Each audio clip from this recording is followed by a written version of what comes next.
visions through my dreams, seeing myself swimming in the universe. My ancestors gave me gifts to read cards, predict and heal. My name is Daphne, but spirit calls me Babylon. Angels communicate through numbers. Intuition is so deep. The gift I fully embrace within.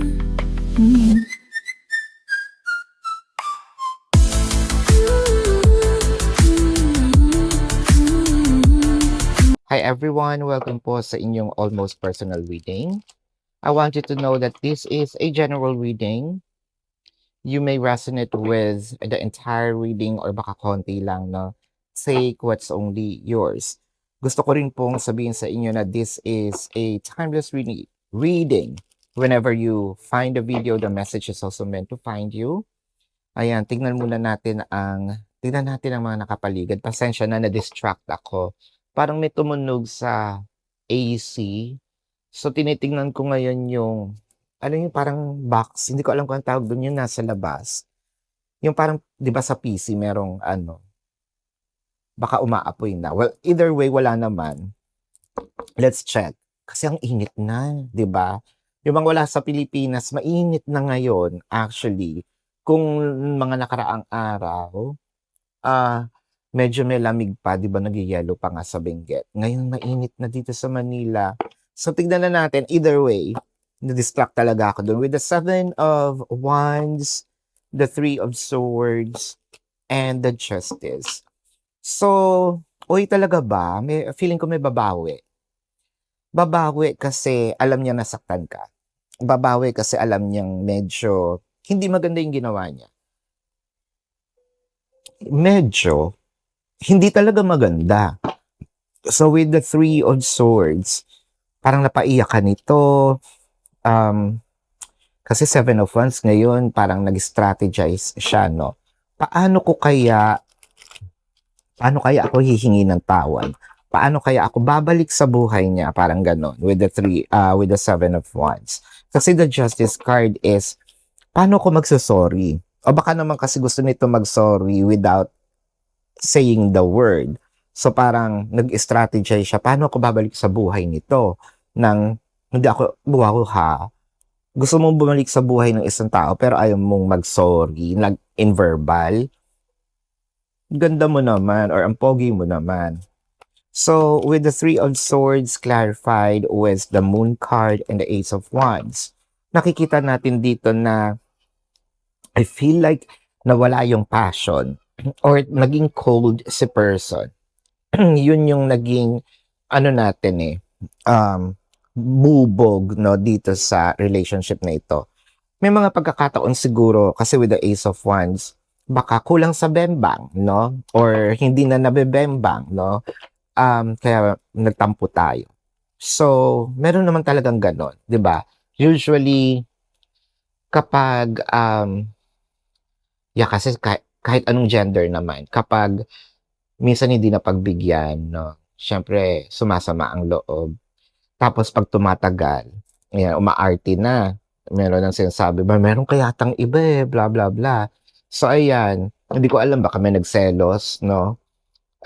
Paano ako magkakaroon ng iba? Nandito nga lang ako sa bahay. Or wala ka ng gana sa akin, hindi mo na ako mahal. Yan yung mga litanya, no, na pwede nating marinig. Sabi nila, kasi wala pa naman ako experience. And with the 10 of Cups and the 7 of Cups, kasi parang meron ditong, hindi naman talaga third party. Sabihin natin nahuli mong nakipaglandian. Aminin. Whether this is, wala pa naman ako sasabihin ko sana wala akong nakitang sexual pero nandito pala yung Ace of Wands. Baka, ang hirap niya na kasi kung sakali man, no, na tumikim nga siya ng ibang putahe, Ah, meron ba ako na well, yeah, meron tayong napagbigyan kaya hindi ko masisisi 'no, kasi mahal mo pa, pero wala na kami ngayon, okey. So, ang sinabi ko lang dito, ba't ako nagpapaliwanag at bakit ko binabasahan ang sarili ko at bakit ako sumasagot? Wala namang masama 'no, kung pagbibigyan everybody deserves another chance, whether second, third, fourth, hangga't kaya mo 'no, wala namang mali dun.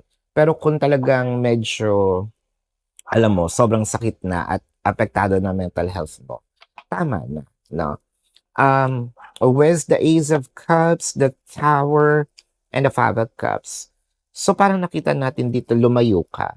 So, siyempre naman, alangan naman lumapit pa ako sa'yo 'no, alangan naman umarkila pa ako ng banda 'no, dahil nakipaglandian ka sa iba 'no. Eh, ako na may sira nun, 'di ba? Ako na may problema kapag ganun 'pag ginawa ko. Parang napansin ni person medyo lumayo ang loob mo sa kanya. Obviously, parang ngayon nanghihinayang siya kasi, sinayang niya 'no, yung pag-ibig na kaya mong ibigay. Sinayang niya yung pag-ibig na inoffer mo. Sinayang niya yung mga panahon na nag-share kayong dalawa. I mean, you share the moments together. Nag-invest kayo ng time, energy, effort. With the Wheel of Fortune and the Page of Swords, ang laki ng nawala. It could be ang laki ng nawala dahil may perang involved, ang laki ng nawala dahil merong investment involved, not just, time, energy, effort. It could be literally material things. With the Page of Swords in here, nakakakita tayo na parang si person gustong ibalik yung agreement, no? Meron ba kayo, no, doon sa mga kasal, baka meron kayo ditong, ang tawag doon, yung prenup, napakalaking issue yan. Or, parang, syempre pag kasal yung conjugal property, di ba? So, parang, I don't know, kasi parang nasira din yung family. Hindi naman masisira yung family with the Tower, di ba? Hindi naman masisira yung family kung sobrang liit lang ng, yung kaya mong palagpasin yung issue. Pero parang ito, it's kind of like a big thing. Panghihinayangan talaga. With the Eight of Pentacles and the Queen of Pentacles. Parang sabi nito, pagtatrabahuhan niya, no, na makuha niya uli yung trust mo. Parang sabi niya dito is more of, bigyan mo lang siya ng another chance. Ipapakita niya, no, na mahal ka niya. Ipapakita niya na willing naman siya, no, na parang meron pa nga ako ditong naririnig na willing ako, no, kung paparusahan mo ako, wag mo lang akong iwan. Baka mamaya sabi-sabi lang yan. Pero nakita naman natin dito, seryoso siya dun sa sinabi niya.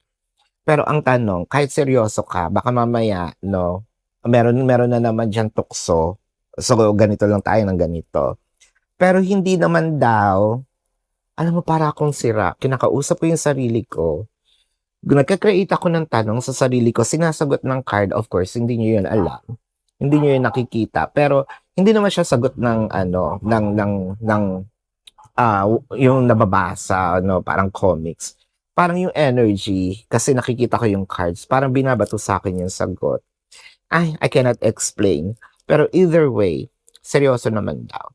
So, yeah, this is your reading. Let's check the zodiac sign of the person. Siyempre, bago yan, mag-comment po kayo, no? Kung gusto nyo pala magpa-shout out and kung kayo nakaka-resonate. Kung meron po kayong mga tanong, sa description box ng video na ito, there is a link. Click the link, you will be routed to my website. Nandun po yung name, number, QR code, amount per question. Take advantage of the 4 questions plus 1. And kung gusto niyo po magpabook ng private reading, nandun din po siya, no? Private reading, kasama na din yung general, no? Sa email, hindi ako nagsumasagot ng general questions. Yeah, so, tingnan natin ang zodiac sign ng iyong person. This can be their sun sign or a placement in their chart, or syempre lalabas ang inyong zodiac sign kasi reading mo to, if not a placement in your chart then. I am seeing Taurus, Virgo, I'm seeing Scorpio, Gemini, Cancer. Pisces is here, yes. Leo, Sagittarius, Libra. Yeah. Did I just mention Cancer? Yes. Scorpio, yes.